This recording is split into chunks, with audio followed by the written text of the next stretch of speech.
Vida Pública. Bem-vindos à Vida Pública, realizado pela Fundação Baldino do Amaral, TV Jornal Cruzeiro do Sul e TV Com. Este é um espaço democrático de reflexão e troca de ideias sobre os assuntos que, mesmo sem que se perceba, influenciam a vida de cada pessoa.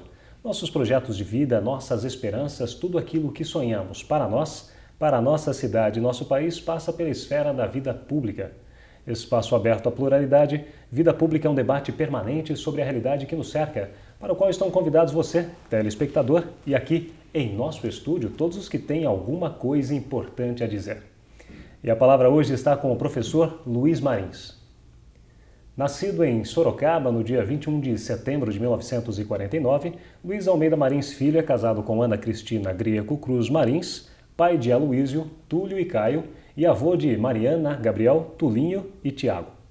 É licenciado em História, estudou Direito, Ciência Política, Negociação, Planejamento e Marketing, Antropologia, Econômica e Macroeconomia, entre outros cursos em universidades no Brasil e no exterior. Luiz Marins foi secretário de Educação e Saúde de Sorocaba entre 1977 e 81 e secretário de Coordenação e Planejamento de Sorocaba entre 1981 e 1983. Implantou, em 1977, juntamente com técnicos de sua secretaria, o primeiro programa público de educação ambiental do Brasil. Luiz Marins, seja muito bem-vindo ao Vida Pública de hoje. Prazer é todo meu, a honra é minha estar aqui com vocês.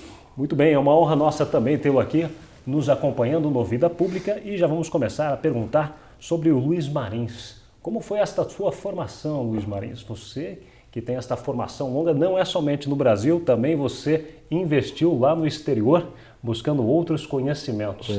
Você se imaginava desse jeito? Não, mas é uma formação muito simples, porque meu pai era diretor de escola, né, dos Ciências e Letras. E então, como desde menino, né, eu sempre trabalhei na biblioteca a partir dos 12 anos, por isso que me aposentei muito cedo,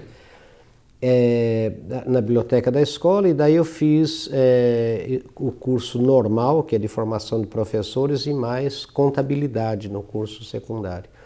Daí faculdade também eu fiz duas, História e Direito, e depois eu fui fazer a minha pós-graduação, meu doutoramento em Antropologia na Austrália. E na Austrália eu tive muita sorte porque eu trabalhei com os aborígenes da ilha de Bathurst e fui orientando de um homem do Sri Lanka, na época chamava Ceilão, o professor Chandra Jayawardena, que é um dos mais renomados antropólogos do mundo. Então eu tive muita sorte. E depois eu saí de lá e fui ser professor da Federal de São Carlos, lá em São Carlos mesmo, na UFSCar. E depois fiz uns cursos de pós-doutoramento em macroeconomia, e foi assim, a vida toda foi uma vida de professor. E dá tempo de estudar, dar aulas, trabalhar, fazer as palestras ainda que você faz?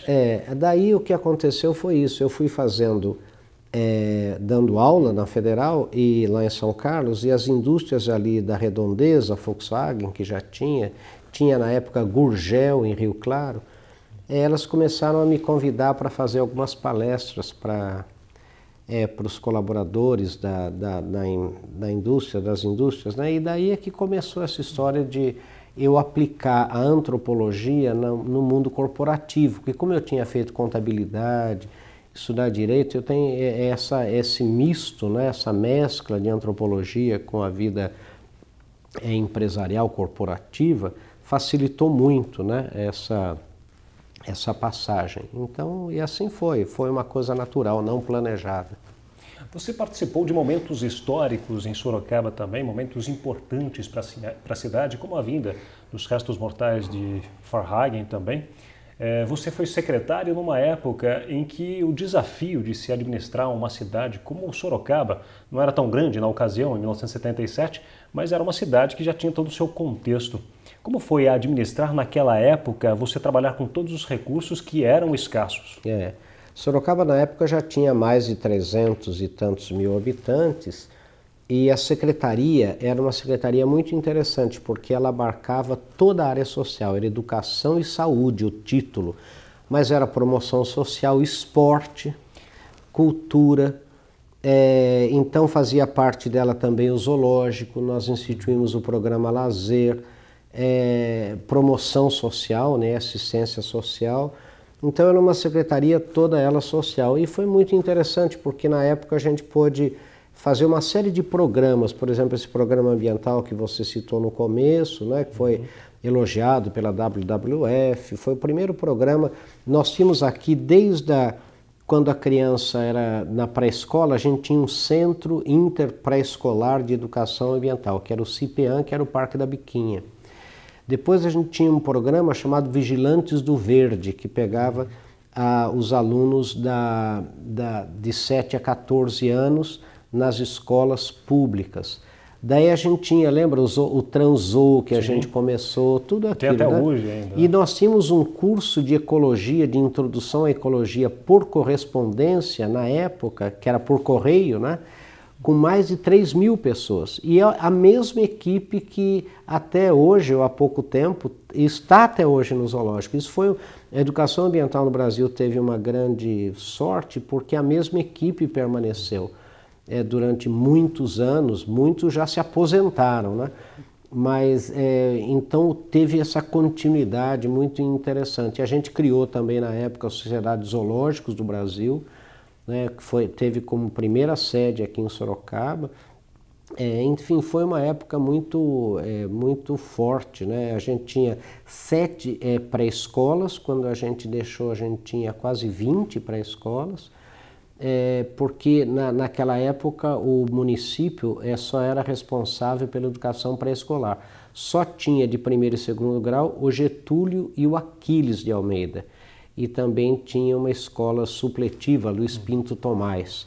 Mas era só a que tinha, né? Que na verdade não chamava Luiz Pinto Tomás, chamava Presidente Roosevelt, que era do lado do ginásio de esportes. Então era muito heróica também essa primeira fase. Foi bem desafiante, até porque a demanda começava a aparecer, né? As necessidades começavam a surgir. E é muito interessante, eu estava até contando para umas pessoas que não tinha orçamento de cultura, não tinha dinheiro para cultura. A cultura, o dinheiro da cultura saía da bilheteria dos jogos do ginásio de esportes. Então a gente até fez uma época carnaval no ginásio de esportes, que era uma loucura na época, né? Hoje acho que seria até impossível, mas era para arrecadar dinheiro para a cultura, né? Tinha o Serviço de Difusão Cultural, que era um senhor chamado Armando dos Santos, que ele trabalhava na FEPASA e 2 horas por dia à tarde ele passava pela secretaria e era o Serviço de Difusão Cultural, quer dizer, então foi tudo muito incipiente mesmo, né? Começando muito pequeno. Marins, a cidade foi crescendo, foi se desenvolvendo. Você também ganhou uma instituição, uma fundação, que é a questão da LANF também. Isso. Gostaria que você falasse dela logo mais, mas antes eu queria que você contasse para o nosso telespectador um pouco dessa história da vinda da ossada de Varnhagen para cá e da importância desse personagem para Sorocaba. Vejam bem, o Varnhagen, ele é o Visconde de Porto Seguro, ele nasceu na fazenda Ipanema, né? E ele era filho de do alemão lá, que era um dos administradores lá da fábrica de ferro. Ele nasce e ele se torna embaixador brasileiro, né, um diplomata, e ele acaba casando com uma chilena muito rica, a Carmencita Carmen Ovalle Vicunha, e ele se casa com ela, tem na verdade 4 filhos, né? E ele vem para o Brasil, do Brasil ele vai para Viena, onde ele falece. E a esposa dele translada como chilena os restos mortais dele para o Cemitério Geral de Santiago. E ele deixa, quando morre, como desejo testamentário, ser enterrado em Sorocaba. Porque se a gente pegar... Por que ele é o pai da história do Brasil? Isso é bom a gente entender, né? Porque ele foi o primeiro historiador a escrever a história do Brasil com base em documentos. E ele visconde de Porto Seguro, porque o Brasil começa em Porto Seguro, né? Onde foi a descoberta do Brasil. Então ele é chamado pai da história do Brasil. Em toda a coleção História Geral do Brasil de Francisco Adolfo de Varnhagen, ele fez questão de todos os livros está escrito embaixo, natural de Sorocaba, Francisco Adolfo de Varnhagen, natural de Sorocaba. Ele quis muito ser enterrado aqui em Sorocaba. Então, quando 100 anos depois, e isto foi tentado, deixa eu explicar para vocês, durante muitos anos. O Instituto Histórico Brasileiro tentou, o Itamaraty tentou e nunca conseguiu. 100 anos depois de morto, em 1978, a gente fez algumas gestões junto ao governo brasileiro, e lembre que era a Revolução aqui e Pinochet nos Estados Unidos, eram 2 governos militares, né? E como ele não deixou descendentes vivos, o governo poderia autorizar, né, esse translado. E o governo, por pedido do governo brasileiro, o governo chileno autorizou. E nós foi o Laelcio Rodrigues, que era presidente, né, da Fundação Baldinho do Amaral, um gerente do Banco do Brasil, aqui de Sorocaba, também foi, e o Sérgio Coelho de Oliveira, né? E fomos nós 4, eu representando a prefeitura e era também presidente do Instituto Histórico, Geográfico e Genealógico de Sorocaba, e nós fomos lá e fizemos a exumação dos restos mortais e trouxemos para Sorocaba em 29 de junho de 78. E aqui estava esperando José Honório Rodrigues, o maior historiador brasileiro na época, e várias autoridades, né, para cumprir o desejo testamentário dele. E ele se encontra até hoje na Praça Edmundo Vale, ali em frente à Faculdade de Filosofia, porque a ideia nossa foi de colocar ele ali onde tinha o curso de História, porque ali era a Faculdade de Filosofia, Ciências e Letras. E aquela pedra a pedra foi doada pelo Colégio Visconde Porto Seguro, e aquela pedra é oca, e dentro da pedra mesmo é que estão os restos mortais dele. Então é muito interessante. E tem uma história também bonita que quando ele tinha uma filha que foi afilhada de Dom Pedro e ela faleceu de febre escarlatina na ida para Viena. E ela estava enterrada também em Viena. E a mulher, clandestinamente, quando trouxe para Santiago do Chile, trouxe ele e a filha no mesmo caixão, mas a filha clandestinamente. E quando a gente fez a exumação, né, ele estava num caixão enorme, um caixão de cobre, e uma característica muito interessante, o Laelcio e eu, a hora que nós fomos, a gente imaginou que 100 anos depois tinha muito pouco, estava muito reduzido. E na verdade, quando houve a autorização, era uma capela praticamente, um mausoléuzinho, né, um mausoléu mesmo, bonito, com toda a família assim, e tinha uma pedra grande, né, escrito Francisco Adolfo de Varnhagen, Visconde de Porto Seguro. Nós puxamos essa pedra e tinha um caixão inteiro de cobre. E esse caixão, quando nós puxamos, era de um peso inacreditável, um peso enorme. Ele, a hora que ele caiu no chão, ele estava já na última prateleira, assim, eram 3, eram 2, na verdade, quando caiu no chão e nós abrimos o caixão de cobre, nós vimos que o caixão estava cheio de terra. Essa terra é o seguinte, o filho dele foi ministro das Relações Exteriores do Chile. E nos anos 40 ele veio para o Brasil, numa visita privada, esteve em Ipanema, pegou terra de Ipanema, que é a terra de Sorocaba, de onde ele nasceu, fizeram uma exumação dele, ele colocou terra para cumprir o desejo testamentário, quer dizer, ele estava sobre terras de Sorocaba. Na época, lembrar que Ipanema não era Iperó, Ipanema era Sorocaba. Então o desejo testamentário dele estaria mais ou menos cumprido. Isso tudo porque a esposa dele era assim, uma mulher muito valorosa, né? Muito forte. Ela reuniu a família toda, né? Quando nós vimos aquilo tudo, né? E quando nós vimos que estava ele e a filha, né? Inclusive teve um quiprocó ali, porque nós tínhamos a relação de trazer o pai, mas não da filha. Mas como a filha também não entrou, ela também não saiu. Então hoje é muito interessante, gente, e foi uma coisa, né, porque o Laelcio e eu ficamos ali separando os restos mortais dele, e daí nós fomos numa funerária. Separando como? Separando, jogamos no chão, na verdade, separando, os restos mortais misturados com a terra, né?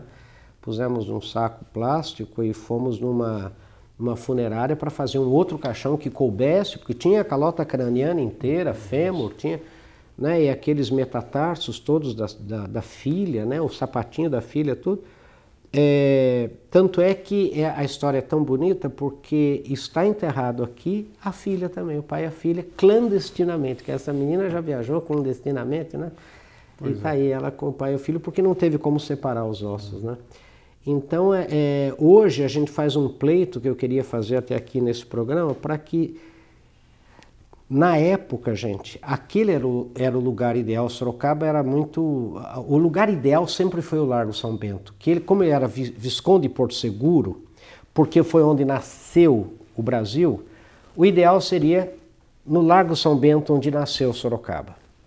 Mas naquela época tinha uma caixa d'água ali, tem até hoje, mas era muito feio, não tinha onde colocar. Agora está lá bonitinho.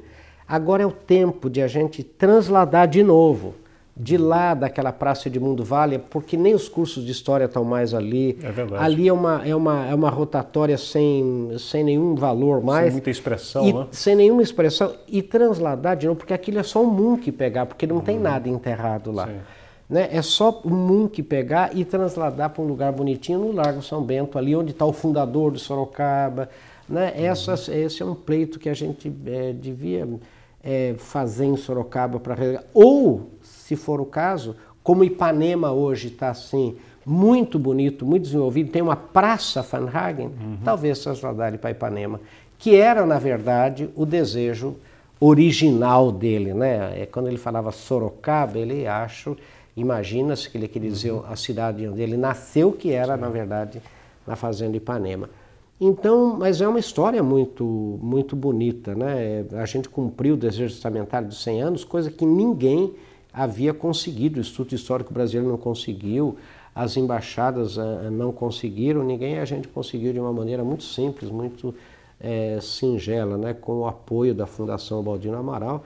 E também, para vocês terem uma ideia da pobreza nossa, gente, a pedra para poder, o granito, a gente teve que pedir para o Colégio Porto Seguro, que fez a doação daquele granito que o Sérgio Coelho encontrou num lugar, se não me engano, em Salto, uma coisa assim, e aquele granito foi escavado no meio e estão lá os restos mortais.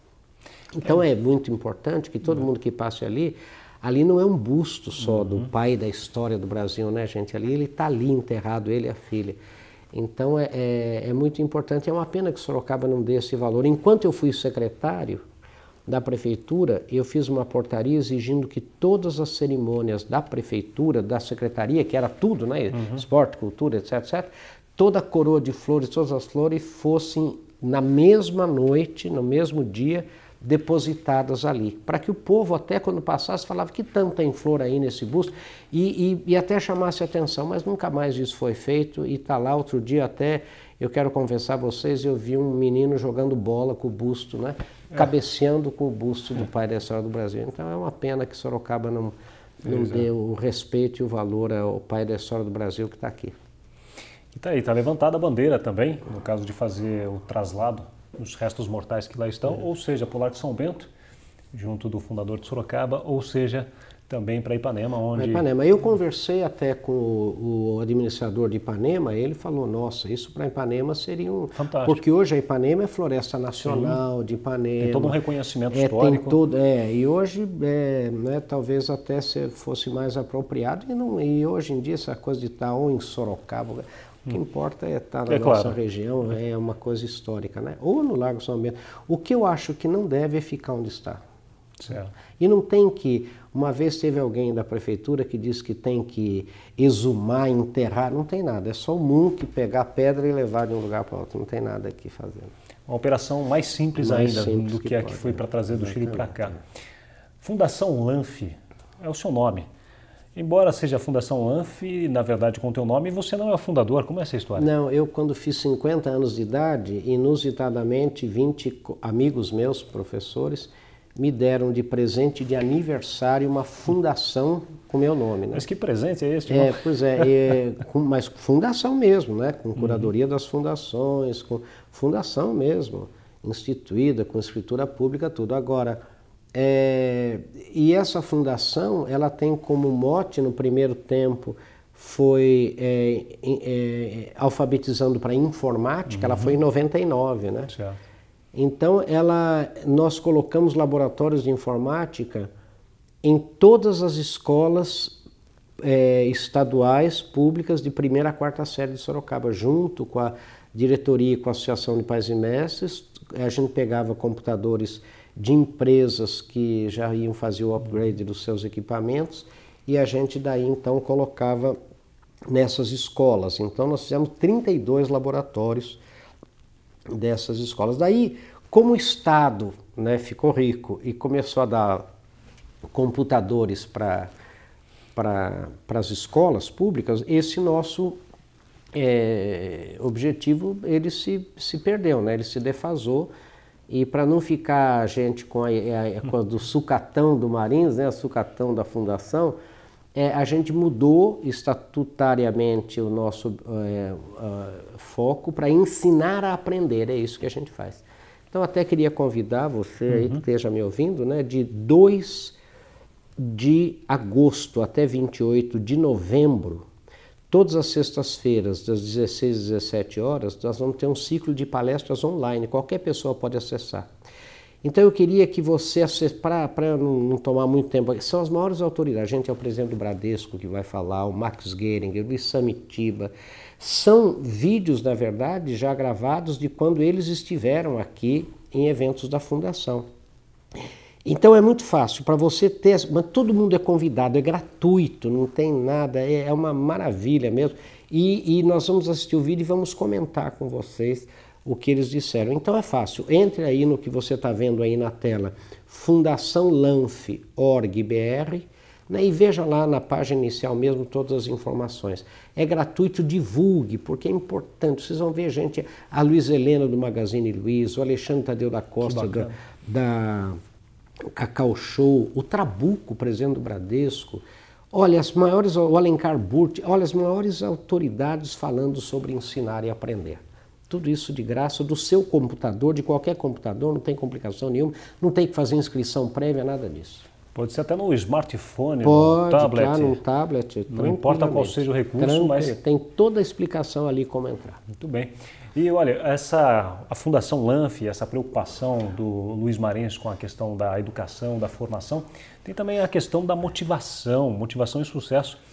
Por que você se preocupou com esta questão, com este capítulo à parte? Porque a motivação é muito confundida, né, com autoajuda, com emoção. Motivação não é autoajuda, não é emoção. Motivação são os motivos, né? As razões de ordem lógica, racional, cartesiana, motivos pelos quais eu faço as opções que eu faço na minha vida.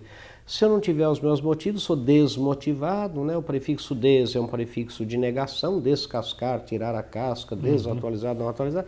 Sem motivos, ninguém pode ter sucesso, ninguém pode ser feliz, né? Eu tenho que descobrir os meus... Motivação é uma porta que se abre por dentro. O que falta, eu acho que é isso, quer dizer, as pessoas hoje estão desmotivadas, ou seja, elas não encontram motivos para fazer melhor, para viver melhor, para se dedicar. Então esse foco que a gente dá muito em motivação, o nosso programa de televisão, Motivação e Sucesso, os textos, motivação, mas é motivação pela razão e não motivação pela emoção. Tem gente que confunde motivação com oba-oba, com abraço, com beijo, não é nada disso.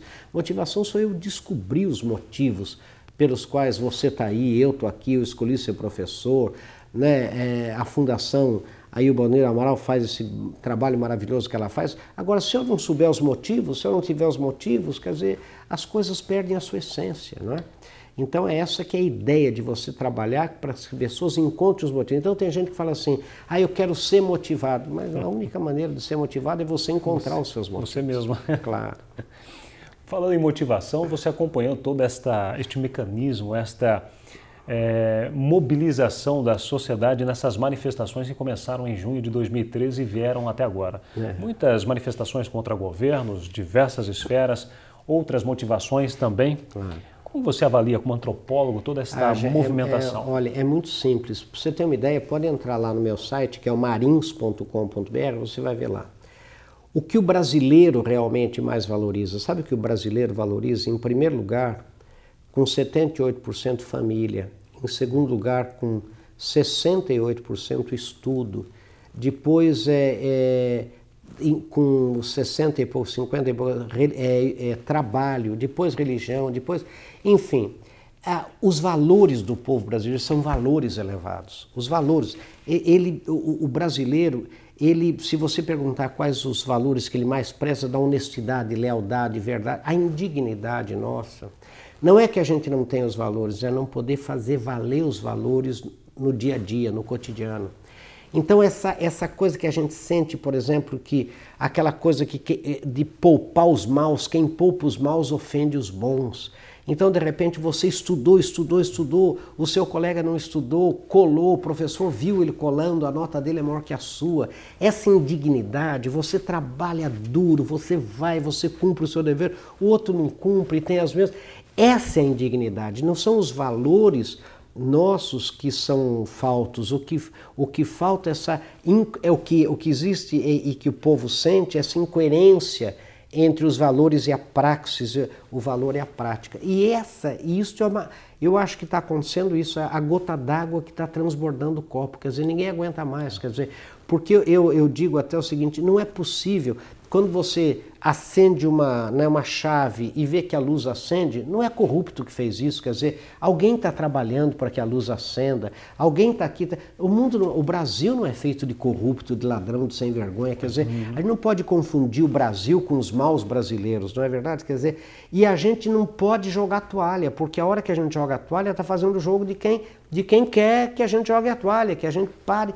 Então essa indignidade é que está sendo manifestada, né, pelas famílias, pela juventude, por todo mundo, quer dizer, é uma indignidade que você pode reparar que ela não são os 20 centavos do ônibus, não é a educação, não é a saúde, é um conjunto de, quer dizer, que a gente quer que instaure a moralidade, né, que o certo, seja valorizado, que a honestidade, a lealdade, a justiça, né, que as pessoas... Agora, então eu acho que isso que sempre se viu no Brasil e que o brasileiro sempre foi muito tolerante, né, com essa coisa meio amorfa da moral e dos costumes, é que está ficando mais complicado, o povo já não está mais aceitando. Outro dia eu estava lendo que novelas, por exemplo, que ofendem a família, que mostram essa degradação moral, elas estão tendo baixa audiência, estão acabando rápido, quer dizer, o povo está meio cansado disso, né? Quer dizer, não é possível que eu trabalhe tanto, que eu tenha lá, eu ganhe um salário pequeno, eu acorde de madrugada, pegue um ônibus, sabe, e de repente vejo bilhões aqui, bilhões lá, outro, quer dizer, isso é uma indignidade que o brasileiro não está conseguindo mais aceitar. Né? Então pode reparar que não é uma coisa, é uma coisa até apartidária, pode reparar. É verdade. Ela é apartidária, é uma indignidade contra esse estado de coisas, né? E isto eu acho que vai ser muito bom porque que aconteça, né? Porque na democracia a gente é que elege os dirigentes, né? Então eu acho que o voto consciente é muito importante. E as eleições estão aí, né? Estão aí, exatamente. Marinhos, para encerrarmos este programa, você poderia dar-nos uma pílula de motivação? Sabe, uma pílula de motivação é o seguinte, é fazer tudo que a gente puder fazer, né? Tem muita gente que fala assim, eu queria ter sucesso, né? Mas o sucesso é fazer tudo com sentimento de fazer, sabe? Com muito comprometimento, fazer as coisas com comprometimento, porque todo mundo tem que trabalhar. A gente trabalha as 8 melhores horas de cada dia, vezes os 35, 40 anos, melhores anos da nossa vida. Todo mundo tem que trabalhar.